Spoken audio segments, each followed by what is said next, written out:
Honestly, if you're a New Yorker, you know exactly how just audacious it is for this man Michael Bloomberg to be running the campaign that he's running right now. I don't know how many of you guys are from New York City or just New York in general, or how long you've been there if you are there at the moment. But yo, Bloomberg is probably public enemy number one, two, and three when it comes to African Americans in the city. He was in office for a long. Like, for those who don't know, Michael Bloomberg was the mayor of New York City for, I forget how many years. I should have done my research, but I definitely didn't. And during the entire span of that, I guess, reign for this man, he's just been like so running the most anti-black, anti-low income, anti whatever you can think of that in probably, I'm not gonna say in the history of New York City because that'd be complete cap, but in my recent memory, you know what I mean? And for one, the thing that comes off the top for one is stop and frisk. For those who don't know, stop and frisk was this policy or law, I don't know what it was in New York City, that allowed police officers to stop you and just check your pockets and run your pockets and completely invade your privacy. And he did that with the thought of, well, with the quote unquote intention of trying to curb crime and stop it and things like that. But then what ended up happening is when you looked at the statistics, African American and Latinos were the vast majority of the people being stopped. That's number one. And number two, the vast majority of stops didn't produce anything, like absolutely anything. What it did was, in essence, just give cops the right to criminalize you and invade your privacy in a way that was completely unconstitutional, which is why they ended up getting thrown out. But yeah, he was a big proponent of that. He was the one that was massively pushing that, and he was like, if we repeal this, then crime's gonna shoot up, and there's gonna be chaos in the streets and all this other stuff, which is again complete cap because there's plenty of other cities and towns in the country that don't have incredibly high crime rates, and they don't have stop and frisk policies.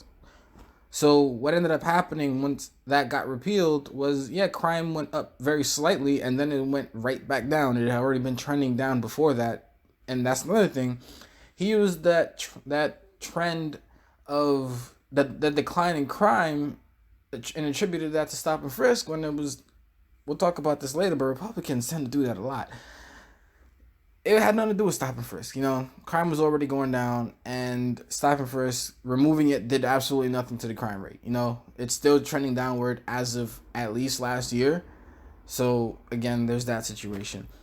And then for also those who don't know, he was also very adamant in not paying the victims, and yes, victims of the Central Park 5 incident. They didn't get their money until after he left office. That says a lot. And that was after they were exonerated. That was after all the proof came out, and without a doubt that they didn't do it. He still refused to give them their money, and it took years for them to get it. Again, they didn't even get it until he left office. I believe De Blasio is the one who's in right now and the one who took over for Bloomberg. A lot of people hate him, but he's done his thing. He's done his thing. So my issue with the Bloomberg situation in general is the fact that he's running a campaign at the moment and is literally tailored largely towards the minorities, African Americans, Latinos, black people. He has a lot of black women on his ads, and basically trying to get us to rally behind him and trust him, which is funny because, bro, it wasn't that long ago that you were terrorizing us with your policies and shit like that. So people don't forget, you know what I mean? Especially because that was at a time where social media and social justice was really becoming blended together. So you saw a lot of the things that were going on in the streets online. I mean, mind you, this is way after the rise of the internet, but during this time, which is like during my time in high school, you started hearing about it more and more. The videos started coming out. It hit an all-time high a couple years ago. This was like the beginning of that, or like towards the beginning of that, when you really started seeing that. So like the audacity for him to run a campaign like that is just absolutely like just mind-blowing to anybody living in New York City or anyone that's lived in New York City in the past decade or so. So yeah, that's just crazy. And when I first started seeing the ads, I immediately called it out. I think the first time I saw the ad might have been during the Super Bowl because I don't watch a lot of TV. So like that was the first thing of live TV that I saw, and to see an ad for that was kind of just like, wow, you son of a bitch. You know, that's kind of, excuse my language, but that was literally my impression when I saw that shit, man. That was just ridiculous. But yeah, he's trending right now. Stop and frisk is trending, and it's like, again, these politicians, and also Bloomberg is race. Hashtag Bloomberg is racist. I'm looking at it right now, and it's crazy how these politicians keep trying these things. And I imagine politicians have been doing this for years. When will do one thing, and then as soon as they need a presidency, or they want to be mayor, or they want to be in the Senate, or whatever, they run campaigns as if they didn't do the shit that they did in the past.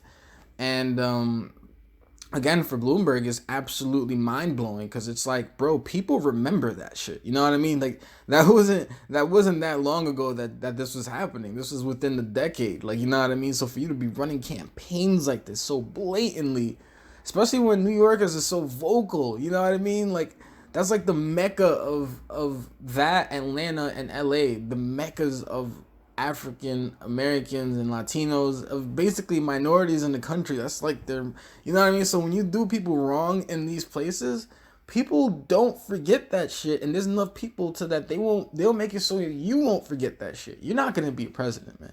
You know what I mean? That's what it is. White America, white America, white land, white Americans in New York City, they might not, remember you the same way, but we do remember you the same way. We remember you a certain way. We also know how much you've been donating to those Republicans that have been, doing things around the country as well, but we're not going to get into that right now. You know what I mean?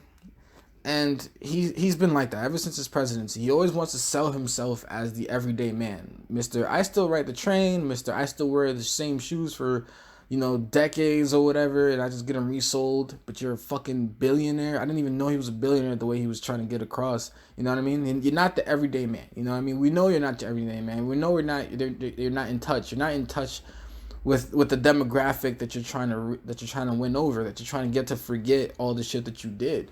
You know what I mean? That stop and frisk thing was not something small, unfortunately, even though some people would like to make you think that it was, and it wasn't. I got stopped and frisked more than a few times. One time it was in particular, it was when I was going to class. I wasn't even going to class. I was going to take my regents. You know what I mean? I was going to prepare for my future, and I'm getting stopped. People just pulling up in front of me, hopping out of their car, and pressing me against the wall, checking my pockets. You know what I mean? If I didn't follow that up with those are police officers, you would have thought I was getting robbed or some shit. But that's what was going on. You know what I mean? And one of them guys was as black as me. He told me that. I'm like, damn, this is happening because I'm black? He goes like, nah, I'm blacker than you, son. I'm blacker than you. And then when I asked them, why is this happening? They tell me, because your friends are shooting up the block. I don't live in the area. I don't even live in the area. I just go to school here. You know what I mean? I don't know how many of you guys are from New York City again, but in New York City, you can go to a school that's like 20, 30 minutes away by train or bus or by car. You can go to school and you can go to high school in almost any district if you do your thing. And that was me. Like, I walked about 25 minutes to school. Like, you know what I mean? Or like around 10, 15 minutes on the bus. I didn't live in that area. I absolutely did not live in that area, but still they're talking to me like I did. And like I did something when they, you know what I mean? I'm literally just going to school. They knew I was going to school. But that's the energy that they gave me. They didn't say anything to me prior to doing that, by the way. They just pulled up on me and just searched me without saying a word. I'm the one who broke the silence. Like, hey, what the hell is going on right now? And they were able to do that because of Bloomberg's stop and frisk policies. Those are some bullshit. Those are bullshit. And anybody who lives in the city knows that. But yeah, I just need to get that off my chest, because this shit was irritating the hell out of me, man.